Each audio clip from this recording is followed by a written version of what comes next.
The right of the people to keep and bear arms shall not be infringed. This is the Second Amendment, and this is The Gun Guy. Boom, boom, boom, boom. Bang, bang, bang, bang. Boom, boom, boom, boom.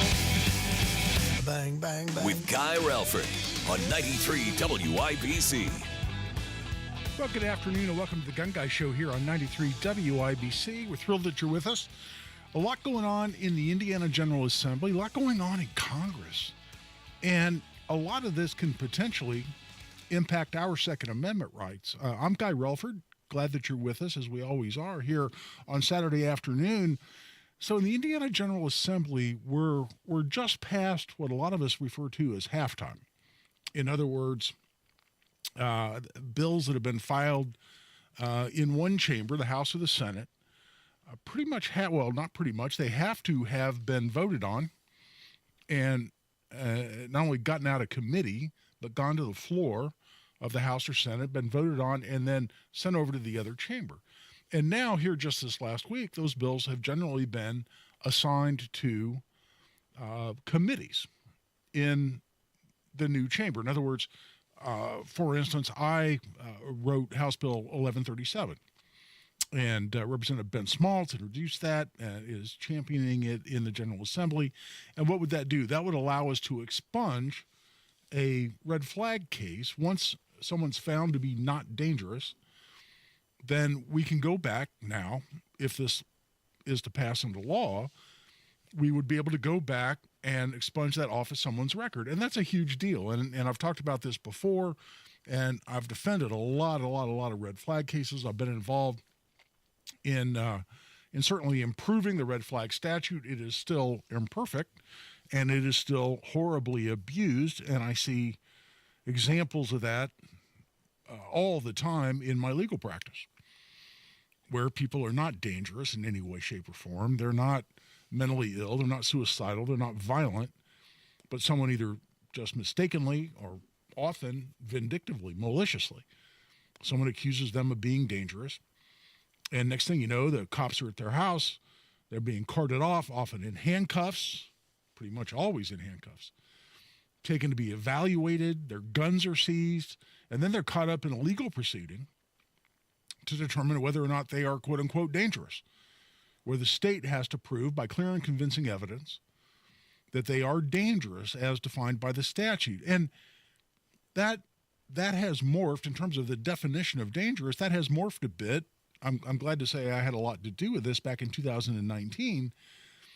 And as written, and we've had a red flag statute on the books here in Indiana since 2005. We were the second state in the country to pass a red flag law. And if you're new to that term, you're new to the Gun Guy Show, you haven't heard me discuss this before. What is a red flag case? Well, it's where someone who has not committed a crime, if you're committed a crime, hey, you get arrested. And if you get arrested for a crime, you certainly get separated from your gun. You don't get to take your gun with you when they take you to jail when they arrest you for a crime. But a red flag case is where you haven't committed a crime. There's no basis to arrest you and prosecute you. But someone contends that you're dangerous, and this could be a police officer that encounters you, and that's not generally the case. It's most often someone calls. Someone calls, a family member, a neighbor.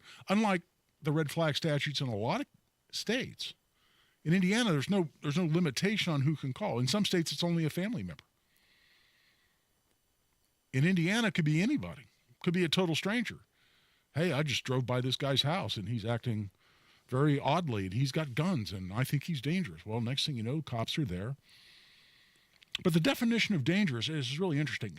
Originally, as passed by our Indiana General Assembly almost unanimously back in 2005, and if you don't know the origin, it's something I've talked about here on the show before, but it bears repeating. A lot of times we refer to our red flag law as a Jake Laird law. Why? Because a very respected, beloved officer for then IPD, it was before the combination of the Sheriff's Department and the Indianapolis Police Department, what we now call IMPD. Then it was just IPD, but he got called out because there was a person who was out on the street randomly shooting an SKS, a semi-automatic rifle. And this person had had his gun seized from him on multiple occasions in the past. And he was someone who had a mental illness. He was a paranoid schizophrenic. And on occasion, he would stop taking his medication. And when he stopped taking his medication, he could be very, very volatile. Now, he hadn't yet committed a crime where he could be prosecuted, but he would threaten violence. He would be very aggressive toward his mother, whom he lived with, and was generally volatile and of concern to those around him. And police would respond on occasion, again, where he hadn't committed a crime, but they would seize his guns from him. He would start taking his medication again, and he'd be just fine after that, and would go to the police and say, I want my guns back. And they had no legal mechanism to prevent, to resist giving his guns back. So they would give him his guns back.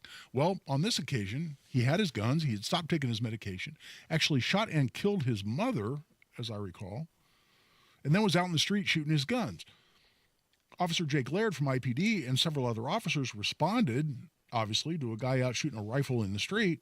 They have a shootout, and Officer Laird lost his life. And after that, the Indiana General Assembly looked at this and said, we need a legal mechanism. We need a method where we can legally seize guns from people who haven't yet committed a crime if they're quote-unquote dangerous. And the law that we passed here in Indiana back in 2005, and I wasn't involved in this process, but it defined dangerous, quote-unquote, in a way that was specifically designed to capture that individual who was involved in murdering Officer Jake Laird. Because it's an alternative definition. And this is as it was originally written, and we've dramatically improved at least part of this with a bill that I was involved with in 2019. But as originally passed, it said you're dangerous if you're in imminent danger of personal injury. It says to the person, meaning yourself. You're in imminent danger of personal injury to yourself or others. And that part of it, you look at that and say, well, wow, if someone's in possession of firearms and had imminent danger to themselves or others, some people would look at that and say, all right, that ought to be a reason to separate them from their guns. A lot of other people, pretty smart people, would say, hold on, if you haven't committed a crime, how can your guns be seized? How can your Second Amendment right be interrupted, if not eradicated, when you haven't committed a crime? But however you come out on that debate, the imminent danger part has at least some justification. But then wanting to capture the specific situation involved in the murder of Officer Jake Laird, the legislature went on from there and said, you're also dangerous, and this is the way it used to be written, and it was written this way until 2019. And finally, in a bill I was involved with my representative, Donna Scheibling, at the time, it used to say, you're also dangerous, not only if you're in imminent danger to yourself or others, but if you may be a danger in the future. Get your head around that for a minute. May be a danger in the future. Well, that applies to everyone. I've had MD, PhD psychiatrists on the stand where a prosecutor says, well, they are a potential future risk. Could they possibly be a risk in the future? And they say, well, of course, everyone's a potential future risk. Well, boom, you've just checked that box. It requires no evidence whatsoever because everyone's a potential future risk. Said, may be a risk of personal injury to themselves or other in the future, and then one of two things. And the first is specifically designed around the person who murdered Officer Jake Laird. That is, they have a mental illness that's controlled by medication, but they don't reliably take their medication. Okay, so you may be a danger in the future and you don't reliably take your medication. Boom, you're dangerous. You have your gun seized from you. You no longer have Second Amendment rights. Went on from there and said, or alternatively, you may be a danger in the future and there's documented evidence which give rise to a reasonable belief that you have a propensity for violent, and what it used to say is, or emotionally unstable conduct. So you may be a danger in the future, which applies to every single person on the planet. That's why it was horrible language. Requires no proof. And there's documented evidence which would give rise to a reasonable belief that you have a propensity for violent. Okay, well, we know what violence means, right? Violent Conduct, you're hurting yourself. You're hurting someone. You're trying to hurt someone. You're being violent. Violent has some reasonable definition to it, or emotionally unstable conduct. What the hell does emotionally unstable mean? And if you listen to the Gun Guy Show, you may have heard me use this example before. When the Colts throw an interception, I get very upset. I cuss a lot, and I throw pillows at the TV. My wife would say that's emotionally unstable. Does that mean I've just lost my Second Amendment rights? Emotionally unstable, what the hell is that? So in 2019, we fixed the statute dramatically. We improved it dramatically. And we took this maybe a danger business out completely, which required no proof whatsoever. Where now it says it's probable that a person will be a danger or personal injury to themselves or others in the future. So probable, that has to be based on some evidence. Probable based on what? And the state has the burden of proof by clear and convincing evidence at a red flag proceeding. So probable that a person will be a danger in the future. Okay, that's dramatically better. And then we took out this ridiculous emotionally unstable business.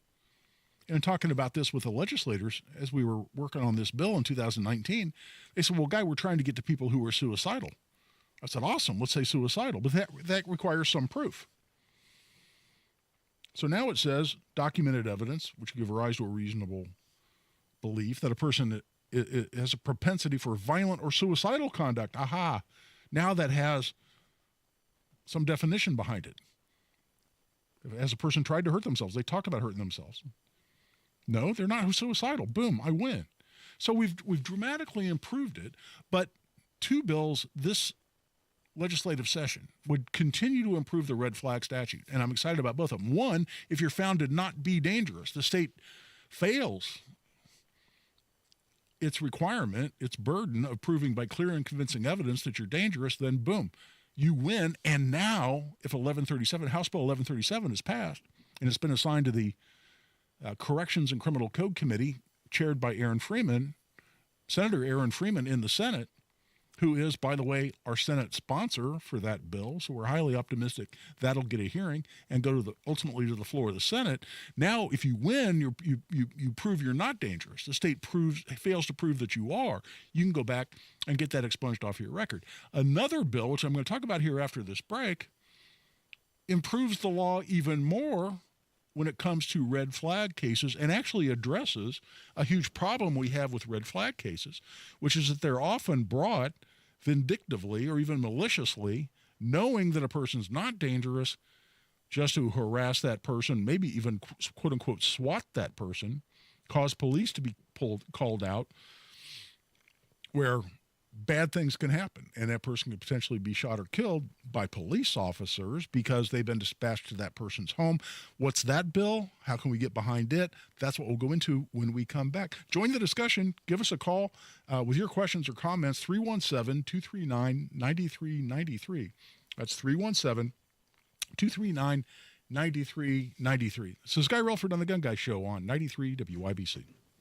In purgatory, tortured souls lie trapped somewhere between heaven and you know where. This is where we find ourselves, trapped somewhere between winter and spring, tortured by strange weather patterns. As the weather worsens, cold, snow, and ice. these temperatures, Then thaw, rain, and flood. Let us be your guide through all stages of spring, winter, your severe winter, spring, and spring weather station, 93 WIBC. Guy Relford for Tactical Firearms Training. Our next Essentials of Indiana Gun Law class is coming up on March 15th out at Parabellum Indoor Range and Firearms out in Avon. This is 4.5 to 5 hours, the most important legal information you need as an Indiana gun owner. We'd love to see you there. It's $50 for an individual, $95 for couples. Last I checked, I think there were 3 seats available, so it's about to sell out. If you're interested in that, you can sign up right online at tactical-firearms.com. Just click on upcoming courses at tactical-firearms.com. When you're running a small business, every dollar counts. And there's lots of ways you could try saving money, like, say, subletting half your office to an exotic pet shop, or downsizing your fleet of catering trucks to a fleet of catering scooters.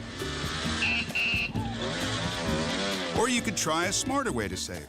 switch to Comcast Business Mobile. It could save you up to 70% on business wireless compared to AT&T, Verizon, and T-Mobile, and save you the hassle of having a parrot as your desk mate. So don't compromise your business to save money. Keep it growing with Comcast Business Mobile, an incredible value and smarter way to save. Comcast Business Mobile, powering smarter savings, powering possibilities. Restrictions apply. Compares weighted average of providers based on optimized pricing. Comcast Business Internet required. Reduced speeds after data usage included with plan. Savings may vary. Neighbors you know are talking about Galaxy concrete coatings and their transformation, like Rosemary. I heard about Galaxy through social media as well as on the radio. I wanted to have Galaxy come out and redo my back patio. It runs the full length of the back of the house. Galaxy concrete coatings is not epoxy, it's 4 times stronger. Galaxy was great. They were very thorough. They were very clean, very efficient. They cleaned up after themselves. I was very impressed with the crew. Commercial or residential, Galaxy transforms pools, patios, garage floors, driveways, and more. And also, it comes with a lifetime warranty. The reason I chose Galaxy is because of the durability. We've got pets, and so sometimes they do have accidents. It's very easy to just hose off. My neighbors have come over, and every single one of them have said it's beautiful. Click on GalaxyConcreteCoatings.com and remember to like us on Facebook. Galaxy Concrete Coatings. We are out of this world.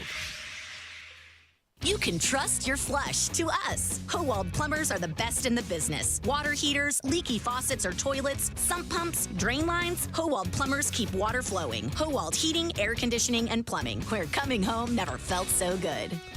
At Uline, the prevailing opinion is, if you don't live it, you don't believe it.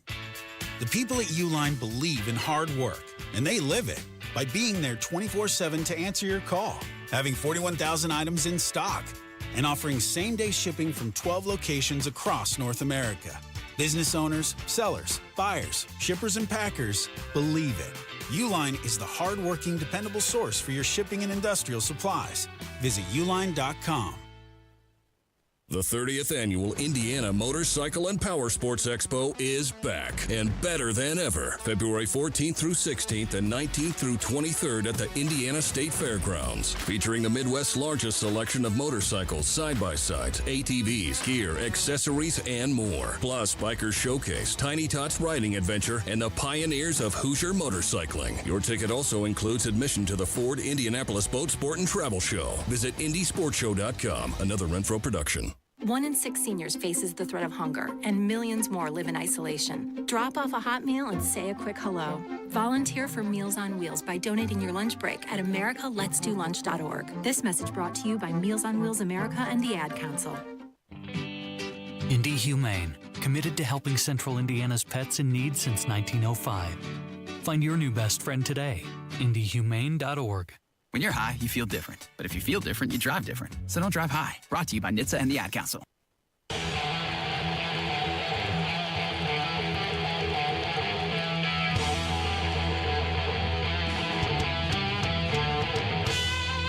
Second to none on the Second Amendment. This is The Gun Guy with Guy Relford on 93 WIPC. And welcome back to The Gun Guy Show here on 93 WIBC. I'm Guy Relford. Great to have you with us. So what is the bill I was referring to before the break that would actually continue to improve our red flag statute here in Indiana? And listen, a lot of people think our red flag law should be repealed altogether. And let me tell you right now, I mean, reality check, however you feel about our red flag law, there is no appetite in the Indiana General Assembly right now to completely repeal it. And if a bill would be considered, and there are bills occasionally introduced, there was a bill this session introduced that would completely have repealed the red flag law. And it didn't get a hearing. It is now dead. In fact, the majority of bills filed this year in the Indiana General Assembly are dead because they didn't get through their originating chamber and get voted on and sent over to the other chamber, which means they are now deceased. But there was a bill to completely repeal it, and it didn't get considered. And the harsh reality is, and for all the internet chatter and the commentary on social media about repealing our red flag law, there just simply is no appetite in the Indiana General Assembly to do it. And were it to be considered, let's say we had a hearing on a bill to completely repeal the red flag law. The simple reality is, and a lot of people don't like hearing this, and they get upset with me thinking I'm somehow a supporter of our red flag law because I share this reality with them. The truth is that if we were to have a bill that would completely repeal it, there would be police officer after police officer after police officer who would come in and testify about the people whose lives they believe they've saved through our red flag law. That is, they were able to separate suicidal people from their guns, separate violent people, abusive spouses or boyfriends or whoever it might be, and to get them out of a dangerous situation, separate them from their gun, the seriously mentally ill, the seriously suicidal, and the big overlap between people who are seriously mentally ill and violent and or suicidal.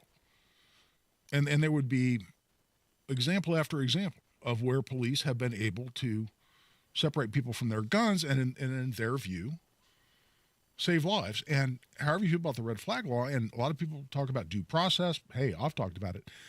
When people want to lecture me on the problems with the red flag law, I always say, hey, hold on. You're talking to the lawyer who argued to the Indiana Court of Appeals that the statute is unconstitutional. I'm that guy. Nobody needs to lecture me about the problems with our red flag law. But the simple reality is here in Indiana, it's not going anywhere.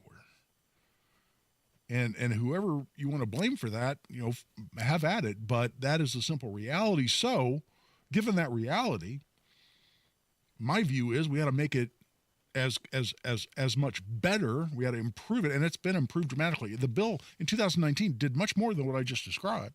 It significantly improved the definition of dangerous. So many people were getting caught up in this statute and found to be dangerous that were not dangerous because of the ridiculous standard of maybe a danger in the future and emotionally unstable.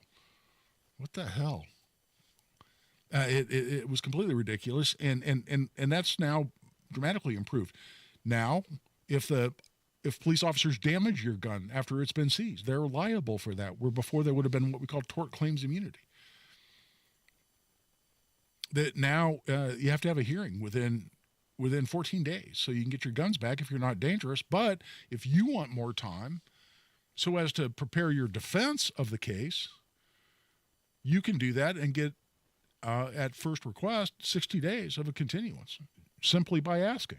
That's built into the statute. That's something we did in 2019. So it's dramatically improved. But now this year, Senate Bill 198, which has passed the Senate, was introduced by Senator Aaron Freeman, same gentleman who is the sponsor of House Bill 1137 now that it's over in the Senate. But Senate Bill 198 has passed the Senate. It's been referred to the Committee on Courts and Criminal Code in the House. That's chaired by Representative McNamara, Wendy McNamara. If you go to your computers and go to the Indiana General Assembly website, it's just iga.in.gov. It's easy to find, iga.in.gov. Search for Wendy McNamara. And listen, she gave us a hearing on 1137. We've been displeased with her in the past on 2A related legislation that didn't get through her committee, but she did the right thing on 1137, and we were able to pass that bill not only out of her committee but out of the House. Well, she's now the one who's going to determine whether Senate Bill 198 gets a hearing. And what would it do? I'm excited about this, and it's something I didn't even notice when bills were first filed this legislative session, so I can take no credit whatsoever for this thing being introduced. That's all on Senator Aaron Freeman, to his credit.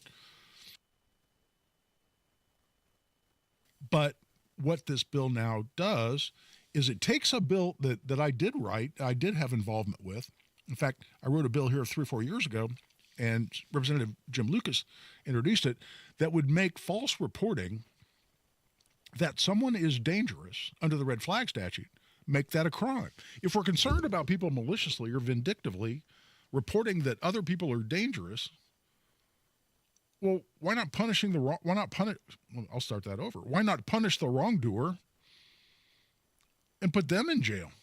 They committed a crime. They sent police officers potentially out to someone's home armed, thinking someone's dangerous with firearms. Bad things can happen.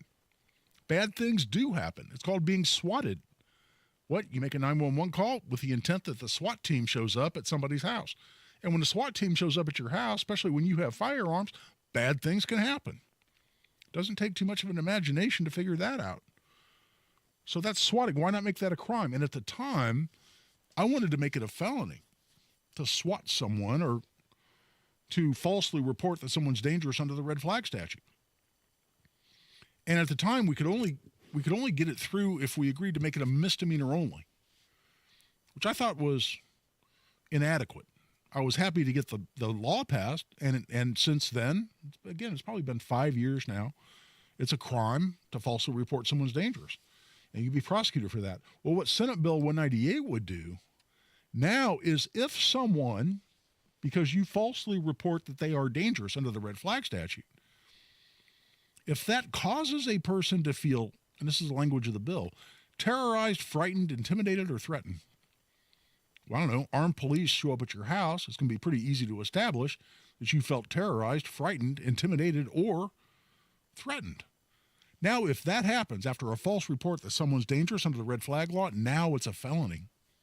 Now someone loses their gun rights because they have a conviction for a felony. Now someone can look at going to prison themselves. Now someone can bear the burden of having a felony conviction because they falsely, maliciously reported that someone's dangerous under the red flag law. I'm a big fan of this. It needs to pass. Check out the contact information on the Indiana General Assembly website. Again, just go to iga/in.gov. Look up Wendy McNamara. Send her a nice, polite, professional email or give her office a call and say, please, here, Senate Bill 198. This is important. This needs to pass. This needs to be the law of the state of Indiana. We need to cut down on people being swatted, quote unquote, or terrorized because someone falsely reports that they're dangerous under the red flag law. That's a huge improvement to Indiana law. I would love to see it. And big kudos, big congratulations to Senator Aaron Freeman for introducing this. It's smart, it's good lawmaking, and I hope it passes. Right now, at the bottom of the hour, hey, give us a call, join the discussion, join the YouTube chat if you're not already on there. You go to YouTube, look up WIBC, you'll see right there the Gun Guy Show is going on. Actually, I'm looking over, it's marked on YouTube, the Home and Garden Show with Pat and Denny. So I'm not sure why it's labeled that way, but hey, you can see my ugly mug on there. You can tell it's this show. So you can join us on YouTube. There's a chat feature, so you can watch the show and communicate with others who are watching at the same time. But give us a call, 317-239-9393. That's 317-239-9393. This is Guy Relford on the Gun Guy Show on 93 WIBC.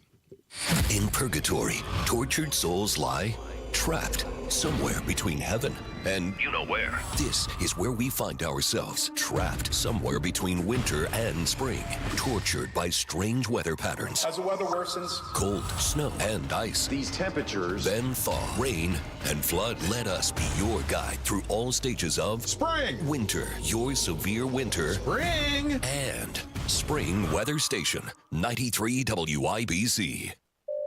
Xfinity here. How can we help? Hi, my daughter invited her entire class to her birthday party.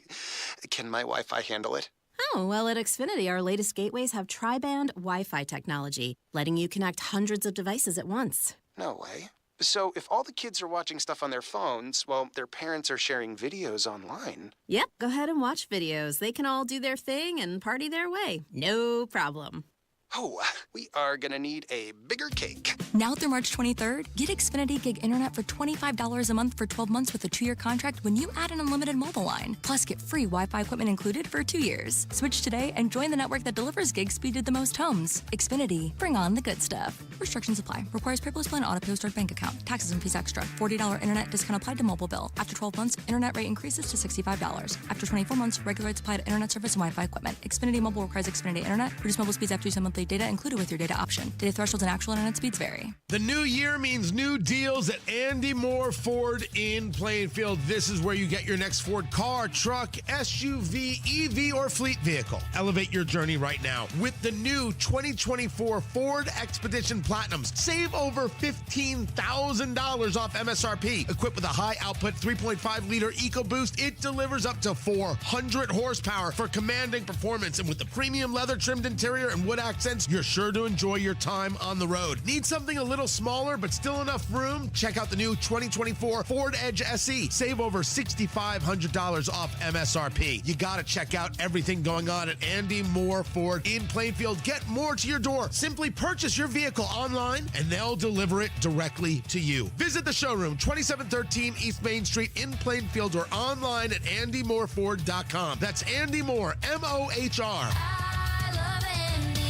andymoreford.com. Fox News, I'm Roger Stern. Pope Francis in the hospital has taken a turn for the worse. Pope Francis is in critical condition, suffered a long asthmatic respiratory crisis this morning. He has had blood transfusions because of low platelet counts, but remains alert. Fox's Stephanie Bennett. Just yesterday, the Pope's doctors had said his condition is not life-threatening. The Pontiff is 88. He's been hospitalized for more than a week. Hamas has released all of the living Israeli hostages they committed to under Phase 1 of their ceasefire agreement with Israel. The freed hostages brought to the IDF and Israel, choppered to a hospital here in Tel Aviv, reunited with close family. One of the younger hostages saying he fancied a burger. Fox's Greg Palcott. America is listening to Fox News.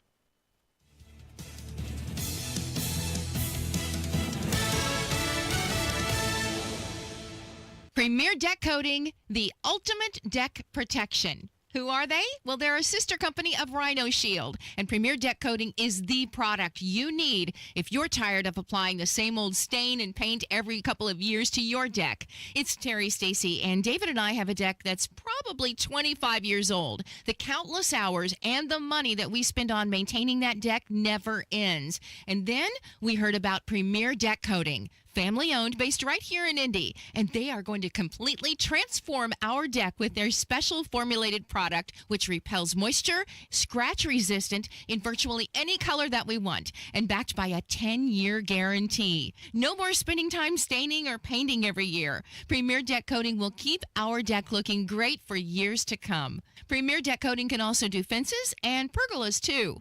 For a free quote, call 317-696-4071 or visit premierdeckcoating.com. One of the real advantages that we have here at Hendricks is the scope of the services that we have to offer in orthopedics. Whether they have a hip fracture or they're a high-functioning athlete, we're all working towards the same thing. To have them be able to have an elective surgery safely and then go home also in a safe fashion is of utmost importance. We very much want everyone to get back to doing everything that they were doing beforehand. We're really invested in it. Unstoppable orthopedic care. Learn more at hendricks.org/ortho. Hey, Pat Sullivan here with an amazing offer for my friends at Hope Plumbing. For the month of February, install a tankless water heater and get $1,000 off. That's right, get $1,000 off any tankless water heater. So if taking endless hot showers, cutting down on your gas bill, and saving space in your home is on your to-do list, call my friends at Hope Plumbing and get your tankless water heater installed today. Visit them online at hopeplumbing.com.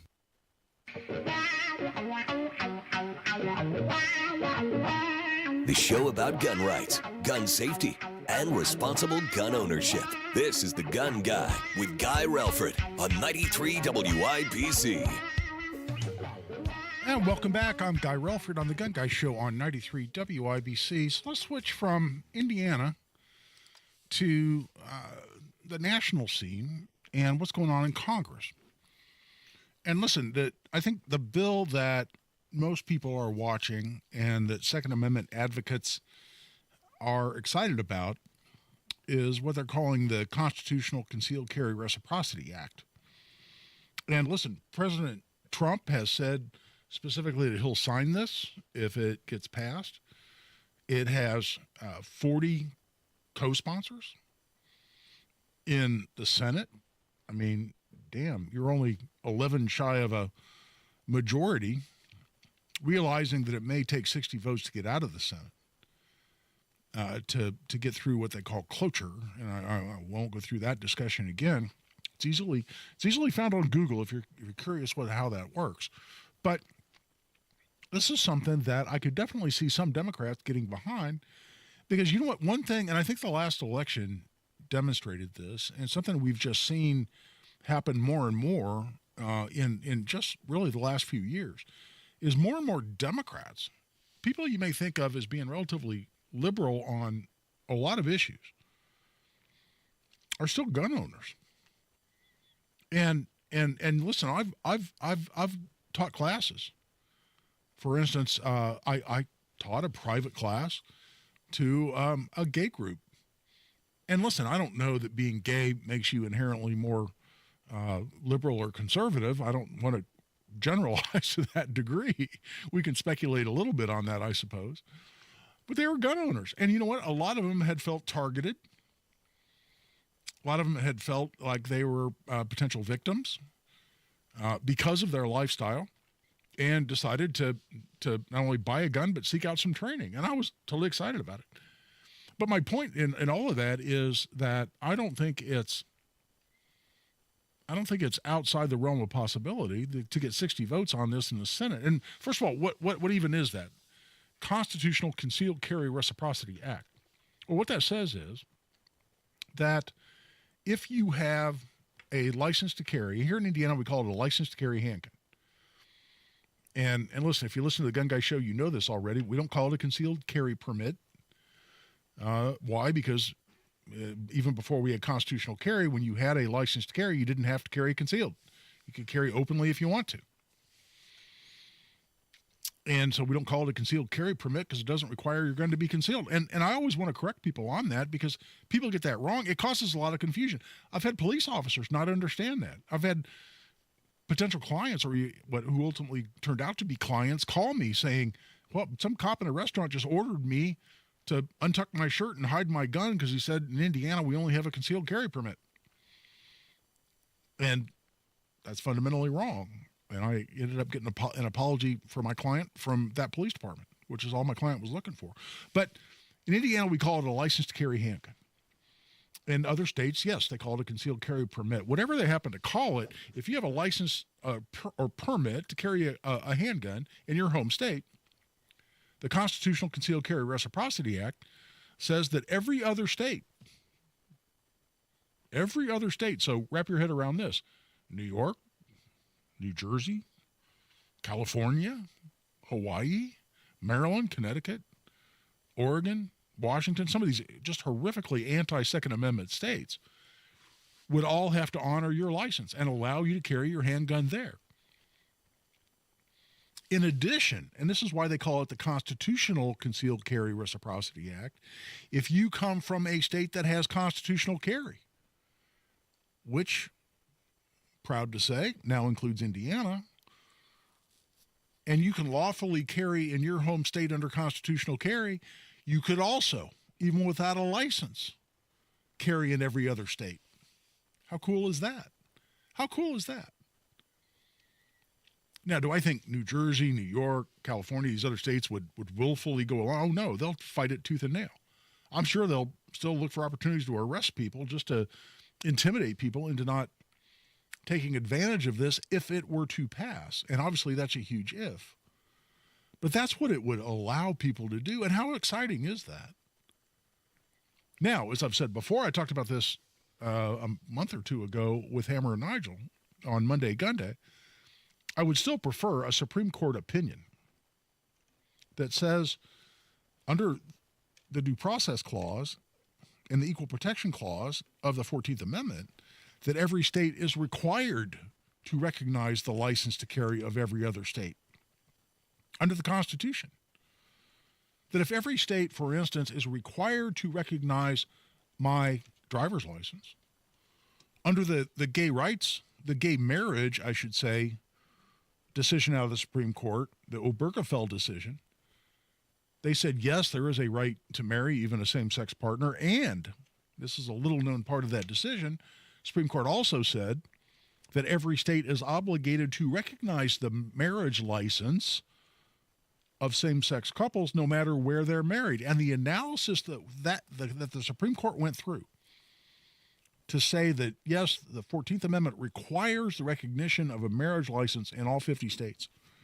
The analysis, the logic behind that the Supreme Court used in the Obergefell decision applies perfectly to a license to carry. They talked about the inconvenience and potential legal jeopardy of simply crossing a state line and suddenly have your marriage no longer considered to be valid or legal. Well, my goodness. Whatever inconvenience or legal jeopardy that might be associated with your marriage is a hell of a lot more with suddenly committing a felony because I'm carrying a gun in Illinois that doesn't recognize my license. The logic applies perfectly. And that's what I would prefer to see. That's what I would prefer to see. Why? Because I think it should be my constitutional right, not only to drive my car with my Indiana driver's license across every state in this country, not only have every state be required to recognize my marriage license to the lovely Mrs. Relford, but to also be required to recognize my license to carry a handgun. I think that's the way this should go. Failing that, then the Constitutional Concealed Carry Reciprocity Act being passed by Congress would be pretty cool. Now, on the states' rights issue that you get into pretty quickly, and this is something I've talked about before, but again, this bears some additional discussion. I've always said, I've never really liked Big Brother in the form of Congress telling states what to do. In my mind, the 10th Amendment means something. The 10th Amendment, all powers not expressly delegated to the federal government shall be reserved to the states and the people. That's paraphrasing, but I think that's exact. It's from memory, but I think it's pretty darn close. So where in the body of the Constitution is there the power to discuss or to require the states to do anything along these lines? Well, I had that discussion on Twitter the other day, and a friend of mine named Kirk Freeman, excellent lawyer in Lafayette. Kirk's a good lawyer, smart guy, also a big-time firearms enthusiast, does a lot of Second Amendment work. When my company, Tactical Firearms Training, used to run Eagle Creek Pistol Range, there I got it out. Kirk was a regular customer out there, came out, had great guns, did a lot of shooting, was a great shot. He and I had an interesting discussion on this states' rights issue and how it relates to the National Concealed Carry Reciprocity Act. And I'll tell you what, we got a short segment when we come back from this break. That's what I'll go into to wrap up here, hour number one. And I don't think we've yet seen any callers. So give us a call, join the discussion, 317-239-9393. We always have great callers here on the Gun Guy Show, 317-239-9393. We'll be right back. This is Guy Relford on the Gun Guy Show on 93 WIBC. In purgatory, tortured souls lie trapped somewhere between heaven and you know where. This is where we find ourselves, trapped somewhere between winter and spring, tortured by strange weather patterns. As the weather worsens, cold, snow, and ice. These temperatures, then thaw, rain, and flood. Let us be your guide through all stages of spring, winter, your severe winter, spring, and spring weather station, 93 WIBC. Guy Relford for Pinnacle Firearms in Carmel. These are my friends. I've known these folks for a long time. Great gun store located there on West Carmel Drive in Carmel, just a stone's throw from my office. Great firearm selection, great help. And what I absolutely love is they have on-site gunsmithing. Ethan is their gunsmith. Ethan just milled a slide and mounted a red dot optic on my little SIG 365. I just picked that up today. I'm knocked out by the service, knocked out by the quality. And quality gunsmiths are hard to find, especially on the north side of Indy. I've noticed this. Well, they have an on-site gunsmith right there at Pinnacle Firearms. Check them out. It's pinnacle-firearms.com. And whether you're looking for a rifle, a pistol, a shotgun, ammunition, accessories, or you're looking for expert gunsmithing, all of that's available at Pinnacle Firearms. Check them out at pinnacle-firearms.com. You let him try violin because you love him. And if you love him that much, love him enough to make sure he's buckled up and in the back seat. Find out more at nhtsa.gov/the right seat. Brought to you by the National Highway Traffic Safety Administration and the Ad Council. There she is, founder and CEO. High five. Dave can't stop celebrating with every business owner in town. All right, Baker Man, high five. He's sharing the excitement of big savings with the Comcast Business 5-year price lock guarantee. Ooh, up top, bike shop. Yeah. It's 5 years of gig speed internet. Quick, high five. 5 years of advanced security. 5 years. And 5 years of a great rate that won't change. Yeah, law partners. Chamberlain, Messelthorpe, Dubois. All from the company with 99.9% network reliability. Switch today and get the 5-year price lock guarantee. 5 years. It's back, but only for a limited time. Woo! Powering 5 years of savings, powering possibilities. Comcast Business. Can't forget you, voiceover guy. Ah, thanks, Dave. High five. Ends 3/9/25. Guaranteed rate applies to monthly service charge for new customers on qualifying internet bundle, excluding taxes and fees. Other restrictions apply.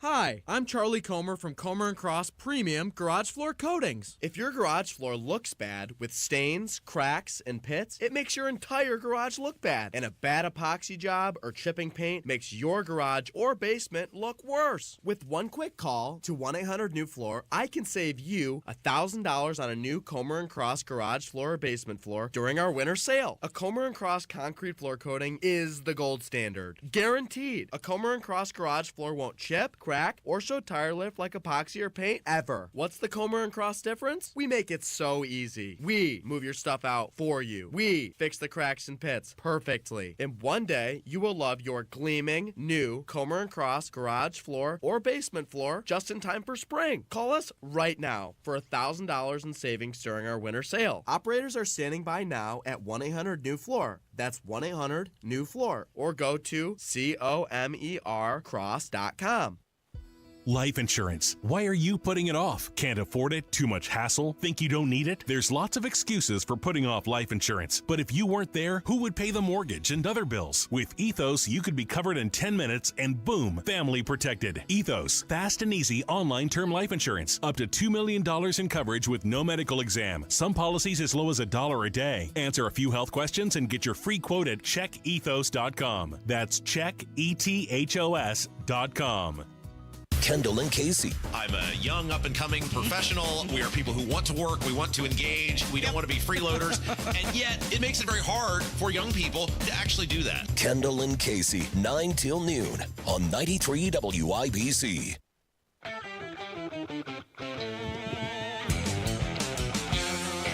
Now, you've got a gun guy. Guy Relford on 93 WIBC.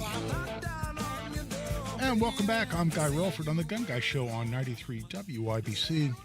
So in talking specifically about national reciprocity, and I was saying, look, on a purely selfish basis, I would love to see this passed because I want to be able to carry in all 50 states. But at the same time, I've always confessed a little bit of hypocrisy in that context because I'm also a states' rights guy, and I don't really like the federal government acting as big brother and telling the states what to do, particularly when the 10th Amendment says what it says, which is powers not expressly delegated to Congress shall be relegated to the states. And I've always been a purist on that point. But again, in conversations with my friend Kirk Freeman, this was all on Twitter actually, or X, whatever we're calling it these days. And he said, Guy, if you're talking about the Constitution, you're forgetting about the 14th Amendment. Because what's the 14th Amendment says? It said, hold on, no state shall deprive any person of the privileges and immunities under the Constitution. And then it says Congress shall have the power to enforce that requirement. And so basically it says, look, the states have to recognize the Constitution. The states can't violate your constitutional rights, whether it's under the Second Amendment or the First Amendment, any other Bill of Rights, any other constitutional protection. The states can't violate that any more than the federal government can. And Congress has the ability, and this was passed during Reconstruction, where states were doing everything they could to deprive the newly freed slaves of their constitutional rights. And Congress came in and passed, and ultimately it was ratified, became a part of the Constitution, the 14th Amendment, that says a lot of things. But among those things, it says, hey, states, you can't violate people's Second Amendment rights or any other right guaranteed by the Constitution. And Congress has the ability to enforce that. And so it is a true statement, and I can now be absolved of my hypocrisy. I can be forgiven because, in fact, the Constitution gives Congress the ability through a bill like the National Concealed Carry Reciprocity Act to say, hey, you states that are not recognizing the Second Amendment rights of every other citizen of every other state, well, that crap shall cease. And that's perfectly justifiable under the 14th Amendment. There you go. New argument for me, but it's completely valid, and I learned something that day. That's it for the first hour. We're taking a break. We'll be right back. This is Guy Relford on The Gun Guy Show on 93 WIBC. Things are happening fast. Tariffs, ICE raids. Shrink the size of the federal government. USAID is really corrupt. Doge is using a meat axe. Uncovering things. They are going to get what they voted for. Follow the first 100 days. Industries to come back to America. The president is committed in securing a lasting peace. The U.S. will take over the Gaza Strip. Robert Kennedy Jr. confirmation is confirmed. Stay in the know. I'm Ryan Hedrick. John Harris. While you're on the go. Man, bear with traffic on the 5. With 93 WIBC. Recent talk about rising interest rates and economic uncertainty may have you wondering if now is the right time to sell your home. Will I get the price I need? Will it take too long? The good news, you don't have to figure this out by yourself. There is a friendly, no-pressure, experienced agent who eats and sleeps Indianapolis real estate. Call my agent, Mark Dietel. Maybe you want a guaranteed, no-hassle home sale, but don't want to give up hard-earned equity to do it. Mark Dietel's the only real estate expert I trust and recommend with the sale of my home. Mark Dietel guarantees your home sold at a mutually agreed-upon price and deadline, or he will buy it. Pick your move date. There are no long-term contracts, and you can cancel at any time. Crystal in Franklin said, I was moving to Kentucky and needed to move fast. I got the Mark Dietel marketing plan and was blown away. The plan worked. I got a full list price offer in the first weekend. Just like that, Mark and his team got it done. Call the local Indianapolis agent I trust and recommend, and the agent who guarantees your home sold or he'll buy it. Call Mark Dietel at 317-755-4232 for all the details, or go online to markdietel.com. That's Mark Dietel, D-I-E-T-E-L, markdietel.com. Diabetes, high blood pressure, anxiety meds, everyone's on them. If you're a 50-year-old male, maybe a bit porky, and you may even have type 2 diabetes, $1 million of term insurance may only cost you about $200 a month. Call Term Provider. Speak with Big Lou at 800-239-1749. Big Lou will find a term life policy for you even if you have type 2 diabetes, are overweight, or have high blood pressure. Term Provider has helped thousands of people like you who think they can't afford term life insurance. To buy $1 million of affordable term life for you, all you need to do is call Big Lou at 800-239-1749. Lou will make sure the scales are tipped in your favor. Call 800-239-1749. Big Lou will answer your call and work to fit you into a term life policy that you can afford. Remember, Big Lou's like you. He's on meds too. Call 800-239-1749, 800-239-1749, or biglou.com. Stay warm and cozy all winter long with a Howald Heating, Air Conditioning, and Plumbing tune-up. Seasonal wear and tear can take its toll on your furnace. Schedule now. Howald Heating, Air Conditioning, and Plumbing, where coming home never felt so good. The Ford 70th Annual Indianapolis Boat Sport and Travel Show, February 14th through 16th and 19th through 23rd at the Indiana State Fairgrounds. Celebrating 70 years of the great outdoors. Over 750,000 square feet of the latest boats, RVs, power sports, motorcycles, Tackletown USA, travel destinations, and much more. Don't miss the 27th Annual Indiana Deer, Turkey, and Waterfowl Expo during the final 3 days of the sports show. One ticket gets you into both shows. Visit IndySportShow.com. Another Renfro production. Uh-oh, Brad's buzzed. Oh, yeah? Yeah, he's starting with the woots.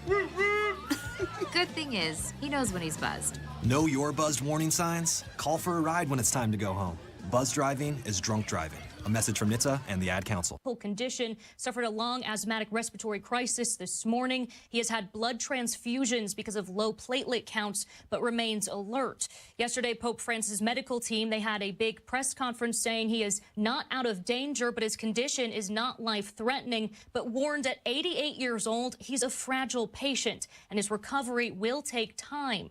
Doctors have warned that the main threat would be the onset of sepsis, as of yesterday, that is, they said there was no evidence of that. The Vatican continues Holy Year celebrations without the Pope as he remains hospitalized. President Trump headlining the final day of the annual Conservative Political Action Conference in National Harbor, Maryland today.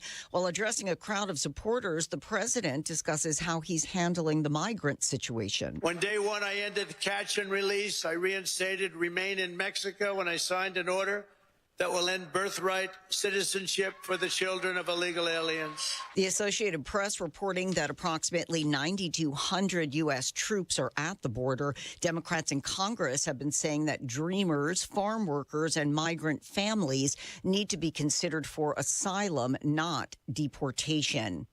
Officials say a police officer has been killed while responding to reports of a gunman at a central Pennsylvania hospital. The gunman is also reported to have been killed. Officials at UPMC Memorial in York said no patients were injured. America's listening to Fox News. Connect to Fox News Audio on the Fox News app. Listen to hear your favorite hosts like Brian Kilmeade, Jimmy Fallon, and Guy Benson standing up for what's right, live and via podcast. Just click listen, then swipe right and hear the latest news updates on your time. And scroll down to hear the latest podcasts from Fox News. And it's even easier to listen in the car with Apple CarPlay and Android Auto. Get programming alerts and notifications. Fox News Audio is on the Fox News app. The voices America trusts. Download it now. From the Fox News Podcasts Network. I'm Ben Domenech, Fox News contributor and editor of the Transom.com daily newsletter, and I'm inviting you to join a conversation every week with the smartest thinkers out there about the issues Americans face and where we are going as a nation. This show will feature deep dive interviews with newsmakers and some of your favorite Fox News analysts. I hope you'll join me as we dive into the fray. It's the Ben Domenech Podcast. Subscribe and listen now by going to foxnewspodcasts.com or wherever you download podcasts. Israel confirming Hamas has freed a sixth and final hostage as the first phase in the Gaza ceasefire comes to an end. Greg Palcott is in Tel Aviv with the latest. Joy here mixed with sadness. Some dramatic scenes here. The release of the last living hostages by Hamas and this stage of the ceasefire agreement with Israel. Plus 93 WIBC Mobile News. On the level, on the go. He's been missing for years. I'm Ryan Hedrick. Here's what's trending this hour. A $1,000 reward is now being offered for information that will help police find Hayden Manis, who went missing for Muncie about 5 years ago. Here's Sasha Nixon. The boy was last seen by his extended family on Christmas Eve in 2019. Police believe he actually went missing in early 2020. Years after Hayden was last seen, his family called and asked police to check on the boy. That's when everyone discovered he was gone. Sasha Nixon, 93. WIBC Mobile News. Despite a record number of marijuana bills that have been filed by both Indiana Republicans and Democrats this legislative session, all efforts to legalize and decriminalize the drug have failed. An Indianapolis police officer shot a man who was holding a machete last December. IMPD just released the video on Friday. Police saw the man when they were responding to a crash in a neighborhood not far from Brookville Road and Shadeland Avenue. Hey, drop the machete. Drop it. Drop it. Drop it. And that body cam footage showed the man running at police with the weapon right before the gunshots were heard. That man's name, Christopher Worrell. He died at the hospital. No cops were hurt. The NFL Scouting Combine is coming back to Indianapolis next week. On the level, on the go, and at WIBC.com. Now, here's your forecast from the American Standard Heating Weather Center. Partly cloudy skies become mostly sunny. High temperatures getting into the mid-30s for today. Mostly clear tonight. Low temperatures in the lower 20s. On Wish TV, Storm Track 8 meteorologist Ryan Morse for 93 WIBC. I'm a veteran. We hit a mine in Vietnam. When I came home, I didn't know where to turn. As America's veterans face challenges, DAV is there. My victory's been never giving up hope. My wife is always there to remind me we have a life to live. DAV provides a lifetime of support, helping veterans of every generation get the benefits they've earned. I am a veteran, but after I got out, I spent 2 years alone and homeless. Every year, DAV helps more than 1 million veterans so they can reach victories great and small. My victory was finding the support to get back on my feet. Now I'm getting things right with my family. I finally admitted, with my PTSD, I wasn't doing well. But there's more to be done and more victories to be won. Now I wish I'd found DAV sooner. I am a veteran. My victory is just enjoying each day. Help support more victories for veterans. Go to DAV.org. Do you need furnace or heat pump service? Need to find a local well-trained expert you could trust, like Price Point Comfort Heating and Cooling? We'll find that independent American Standard Air dealer at IndyHomeComfort.com. The Indianapolis Public Library. More than just books. Visit your local branch today. A well-regulated militia being necessary to the security of a free state. The right of the people to keep and bear arms shall not be infringed. This is the Second Amendment, and this is the Gun Guy. Boom, boom, boom, boom. Bang, bang, bang, bang. Boom, boom, boom, boom. Bang, bang, bang. With Guy Relford on 93 WIBC. Hey, good evening and welcome to hour number 2 of the Gun Guy Show here on 93 WIBC. So I talked about the Constitutional Carry National Reciprocity Act that I would love to see passed. And I'm much more comfortable that Congress can and should pass just such a law. There are a couple other Second Amendment related laws that are pending. And listen, there's so much more going on the Second Amendment. Did you see the news that the general counsel meaning the lead lawyer at ATF, was not only fired but essentially escorted out of the building late this week? I think it was just yesterday, may have been Thursday. And listen, the general counsel, the lead lawyer at ATF, is a person there responsible for making a whole hell of a lot of really, really bad decisions that directly impact your Second Amendment rights. Now, I think that was under direct orders from the Biden administration. But hey, we're all accountable for the actions that we take, especially when a new administration comes in. And what the ATF does, and what I spent most of the show last week on, and I won't repeat any of that discussion, but what I talked about is that Pam Bondi, the new Attorney General, has now been ordered by President Trump to review all the agency action, which is mostly ATF, under Biden, that impacts Second Amendment rights and determine whether any or all of those actions should be reversed, and to also review the government's position in all pending litigation. I'm going to talk about a specific piece of litigation that applies to here in just a bit. And so a lot is going on. But in Congress, as far as bills that are pending, the National Concealed Carry Reciprocity Act is one, but there are a couple of other bills pending that I'm excited about. And I really, truly want to see at least one of these pass. I have a clear preference. At the same time, I think one's more likely to pass than the other. And this is the Hearing Protection Act of 2025. And the other one is the Shush Act. And you got to love the creativity there. SHUSH, the Shush Act. And the Hearing Protection Act, and what's Shush stand for, by the way? Silencers Help Us Save Hearing. There you go. Shush. So what would these do? How are they different? Why do I have a preference one over the other?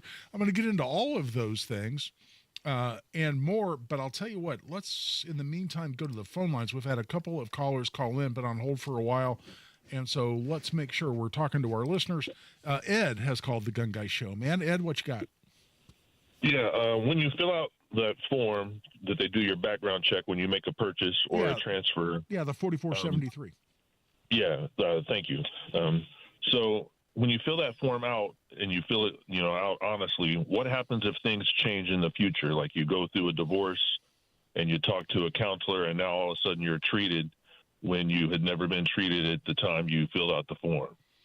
Well, if it was honest and truthful, Ed, at the time you filled out the form, then that's all you're required to do. I mean, you know, if my address changes after I buy a gun, I don't have to go back to the gun store and say, hey, man, you need to amend my 4473 because my address is different. So I was kind of wondering about that, too, because a move came along with the divorce. So thanks for answering the question for me. I mean, appreciate it. Listen, I applaud you because you're obviously trying to do things legal and do things the right way. But as long as your answers were honest at the time you made them, then you're not going to get in any trouble for the fact that circumstances change sometime after that. I mean, listen, if somebody goes in and buys a gun and they're totally legal to buy a gun, and 5 years later they can get convicted of a felony. Well, that means they can no longer possess a gun, and whatever guns they bought before, they can no longer possess. But it doesn't mean suddenly they're in trouble for saying no on the question of you ever been convicted of a crime for which you could have been sentenced to over a year, which is the definition of a felony. Doesn't mean that because later on they're convicted of that, they got to go back and do something. When what they said and how they answered that form, how they filled out that form was truthful at the time they filled it out, good to go. So I applaud you for wanting to do everything right and be a law-abiding citizen, but there's nothing to worry about there. Let's go back to the phone lines. Jeremy has called. Jeremy, what you got? Jeremy, you there, pal? I am. Can you hear me? Yeah, I can. What you got? All right. Very good. Hey, you just touched a little bit on the Shush Act. I wanted to talk a little bit about gun trusts. It's been a little while since you've brought those up. Yeah, I do gun trusts. We do those as part of my law practice, and we do quite a few. Absolutely. Yep, and I've been looking to reach out to you about that, and especially now with the Shush Act becoming more of a possibility of suppressors being possibly removed off as an NFA item, and then also the ATF doing a better job of getting forms for SBRs done a little quicker. Gun trust is a little bit more appealing at this point in time. And what I've got two sons that are just under 21 years old. So when I create my trust, I know I can't put them on that yet. But what would the process look like down the road in a year or two when I can add them on there if I was to set that trust up now? Well, we actually, when we do trusts, we actually give you the forms, and it's a really simple one-page form. It's less than a page, that you use to add someone to your trust down the road. And by the way, you can have them in Indiana. You can have them on your trust at 18. But we give you a real simple form for adding trustees. Basically, you fill it out with their name, your name. You sign it as the creator or what we call the grantor of the trust. The other co-trustees sign it. Boom, they're a co-trustee. You've just added them in, and all you do is append that. You just staple that to the back of your trust. They're now a co-trustee under that trust. They're good to go. So that's as simple as it can be. Now, as much as I like doing gun trusts, and I don't typically do radio trying to cost myself business, I can tell you if the Shush Act passes, or even if the Hearing Protection Act, which is not my preference, but it's probably more likely that the Hearing Protection Act would pass, you don't need a trust. Well, you don't need a trust for NFA purposes. The only reason to have one is it could potentially assist in what happens to your firearms or your now NFA firearms upon your death. But even that is frankly really unnecessary. If any NFA items no longer need to be registered under NFA, or you don't have to go through the NFA process.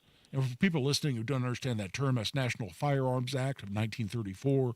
That's what requires the registration and $200 tax and additional background check to own NFA-regulated firearms, including suppressors, SBRs, meaning short-barreled rifles, short-barreled shotguns, machine guns, and the like. If those things pass and NFA items are no longer regulated by NFA, or at least suppressors are no longer regulated by NFA, as far as suppressors go, you don't need an NFA trust. Now, would you still like one for your SBRs or your SBSs? I have some of each. Then there's a huge advantage. But the real advantage with a trust is that, one, multiple people can possess that NFA item at the same time or independently. In other words, right now, like my oldest son is one of my co-trustees. If he walks in and says, hey, Dad, I really want to take your suppressed SBR to the range this weekend. Since he's a co-trustee on my trust, I can say, sure, and go open the safe and hand him the SBR and the suppressor, and he can go have a great time at the range. If he wasn't a co-trustee on my trust, if that was registered to me as an individual, and I hand him my suppressor and my SBR, and he goes and gets caught by some ATF agent who's roaming the range, he's looking at 10 years in federal prison. And so multiple co-trustees can possess that item independently. In addition, if a NFA item is registered to you as an individual and you die, your estate has to go back and file forms with the government for each NFA item that you own and have registered to you. Your estate has to go back and file forms and play Mother May I with the federal government to get permission to transfer those items to your lawful beneficiaries. With a trust, your estate, your personal representative, they don't have to do anything. The co-trustees continue to own that item, and nothing changes, and that's all dealt with under the terms of the trust. So those are the real advantages. But Shush only deals with suppressors, and if your only NFA items were suppressors, I would tell you, if that passes, again, I hate to cost myself business, you don't need an NFA trust. Did all that make sense, Jeremy? It does. That makes sense. Now, for me, if I'm going to add the suppressor, then I'm going to SBR that rifle as well, too. So it sounds like it would still be a good route to go, as well as being able to have, my 18, 19-year-old boys on that as well down the road. So. Absolutely. And if you got 18, 19-year-olds, you can have them as co-trustees now.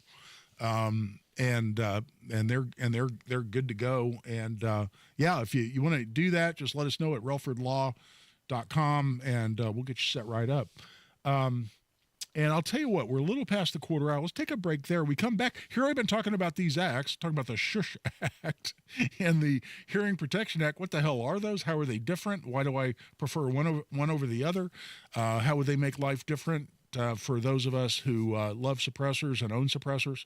That's what we'll go into, as well as take your additional calls. Thanks so much to Ed and Jeremy who have called. Oh, we got another caller as well we'll get to after the break. Right now, we're taking a break. Join the discussion, 317-239-9393. That's 317-239-9393. So Sky Relford on the Gun Guy Show on 93 WIBC.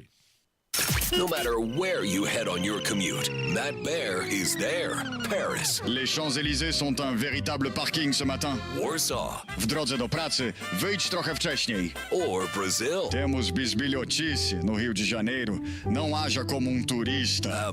Matt, these are all cities in Indiana. Oh, that makes my job easier. Making your commute easier. Matt Bear Traffic. Mornings and afternoons on 93 WIBC.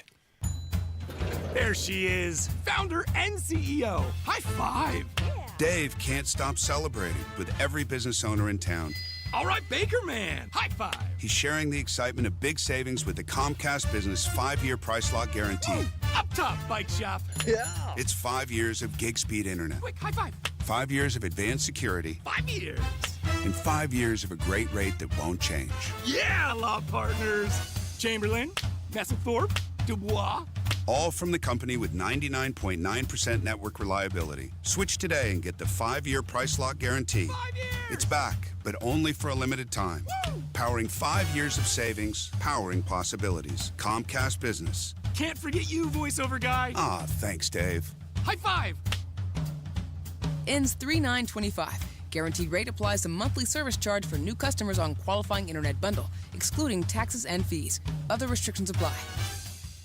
Guy Relford for Rock Op Defense Solutions. If you're interested in a high-end fighting rifle on the AR-15 platform, that's exactly what you want to talk to my friends at Rock Op Defense Solutions about. These are some of the most high-end AR-15 platform rifles that I've seen. I own one. I have a Rod 15, absolutely beautiful AR-15.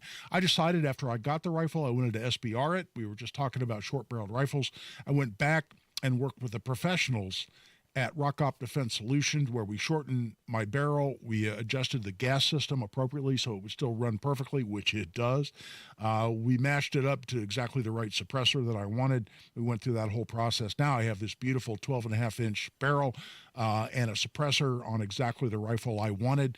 All those services, upgrade services, Cerakoting, customization, as well as sales of some of the finest fighting rifles available anywhere, available right here in Avon, Indiana. They're located right there with Fort Liberty Firearms. In fact, their shop is on the back of Fort Liberty Firearms in Avon. Some of their rifles are available to check out at Fort Liberty, or check them out online at rock-opdefense.com. Again, the highest quality fighting rifles available anywhere, made right here in central Indiana in Avon, rock-opdefense.com.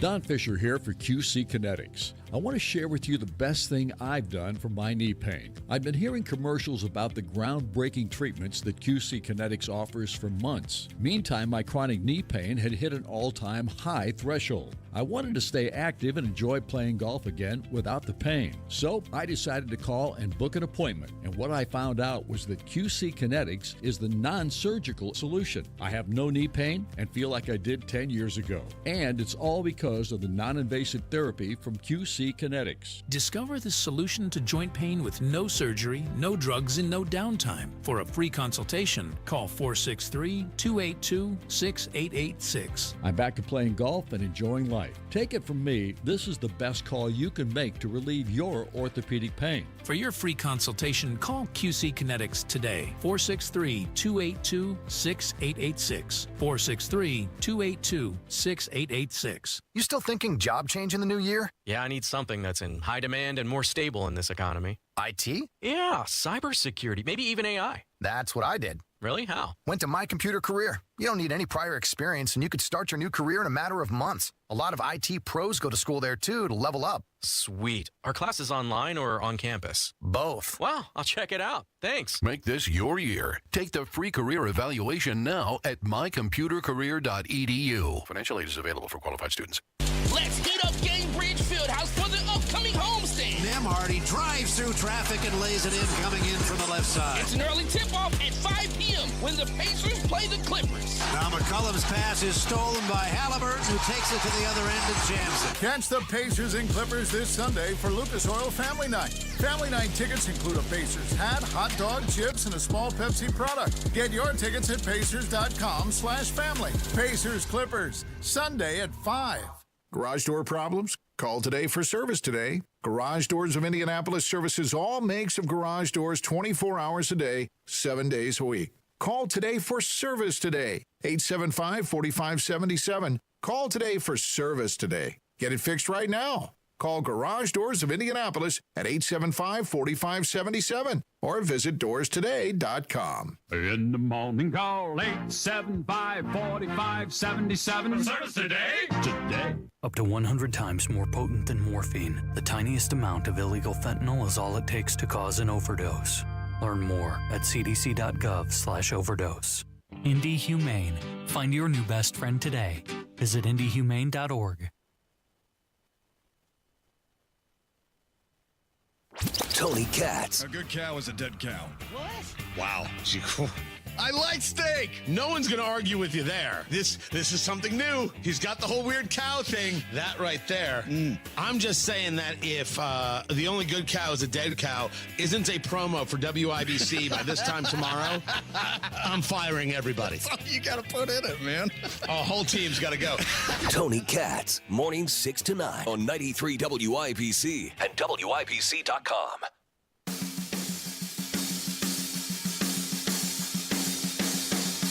Second to none on the Second Amendment. This is The Gun Guy with Guy Relford on 93 WIBC. And welcome back. I'm Guy Relford on The Gun Guy Show on 93 WIBC. I'll tell you what, we just took some great calls. Let's go back to the phone lines. And Steve has called in. Steve, welcome to The Gun Guy Show. Hi, thank you, Guy, for taking my call. Of course. I have a question. I've been talking to an attorney, and he has indicated to me that I could get my record expunged, and also with that, he says that I could have my 2A rights back. Now, with that, being said, and if that's so, how do I answer that question on that form? See, that's a great question. And by the way, I'm very disappointed you're not talking to me about doing that expungement for you. So you're hurting my feelings here a little bit, brother. But yeah, let me answer that question for you, and that is that the 4473 form is actually pretty good in terms of its instructions, and a lot of people don't flip back and look at how the instructions are written out. But what it says right on that form, Steve, and this is back in subsequent pages beyond that first page that you fill out, is it says that if you've had a conviction that's been expunged or pardoned, if you had a pardon from the governor or federal crime that was pardoned by the president, but much more common, it's been expunged, you can actually answer no to that question. And when you fill out the application for a license to carry handgun with the Indiana State Police on their online application, it actually says in their question that have you ever been convicted? One says, have you been convicted of a misdemeanor that has not been expunged?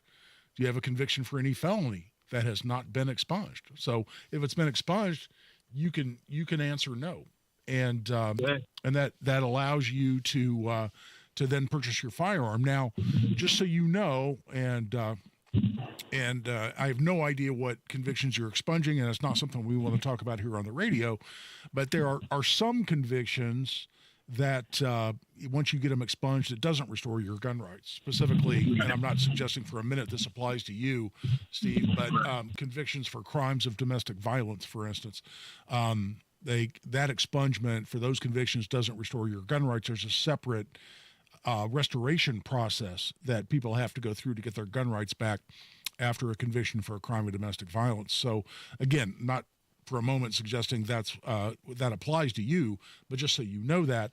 But yeah, and if you need any additional assistance on those expungements, let me know, because we do those all the time, and we're damn good at it there at my law firm.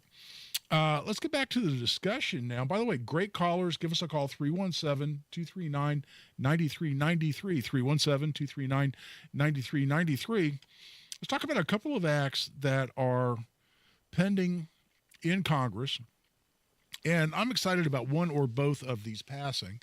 They're a little different. There's the Hearing Protection Act and the Shush Act. Silencers help us save hearing. And what do those mean? And let's talk a little bit about suppressors. By the way, a lot of times people call these silencers. That's actually in the name there of the Shush Act. It's silencers help us save hearing. Silencer's a bit of a misnomer. And if you're a longtime listener to the Gun Guy Show, you've heard this story before, but where that term even comes from is that the inventor of the suppressor, this guy named Hiram Percy Maxim. And Hiram Percy Maxim, in not only inventing but patenting the first suppressor, he actually called his product a firearm muffler. And he called it a firearm muffler because he was also a pioneer in the area of automobile mufflers. And he used exactly the same technology, the same scientific principles or physical principles to manufacture firearm mufflers as he did automobile mufflers, because it's just an expansion chamber followed by a series of baffles that reduces pressure, reduces ambient temperature, allows for expansion of gases before those gases actually exit the muzzle of a firearm, or in this case, exit the suppressor. And that combination reduces the report, the noise, significantly. Now, is it silent? Is the sound, is it true what you see in the movies? And we've all seen this. Somebody shoots a suppressed handgun and it just goes right? That's what we call movie quiet. Well, that's a complete misnomer. It's a complete fallacy. That's not what it happens. A typical gunshot, and it just varies dramatically by barrel length and caliber and a number of other factors, but in round numbers, a typical firearm, the sound of a gunshot is somewhere around 160 decibels. And by the way, the decibel scale is a logarithmic scale. So you have to understand that an increase or decrease is more than just scale numbers. But it takes a silencer or suppressor, takes a gunshot that's somewhere around 160 decibels and lessens it to somewhere around 130 decibels. Is 130 decibels silent? Oh, hell no. People say that's roughly the sound of a rock concert or a chainsaw running. Now, if you're particularly outdoors and under some circumstances, and depending on firearm, again, caliber, barrel length, and a whole number of other factors, you can make a firearm hearing safe, meaning you can repeatedly fire that firearm and not damage your hearing. And a lot of other factors influence this as well. For instance, I have a 300 Blackout suppressed short-barreled rifle that performs very well shooting subsonic ammunition. What's subsonic ammunition? Ammunition where the bullet does not exceed the speed of sound, which is around, again, this depends on barometric pressure and other factors, but it's, depending on other conditions, it's around 1,050 feet per second.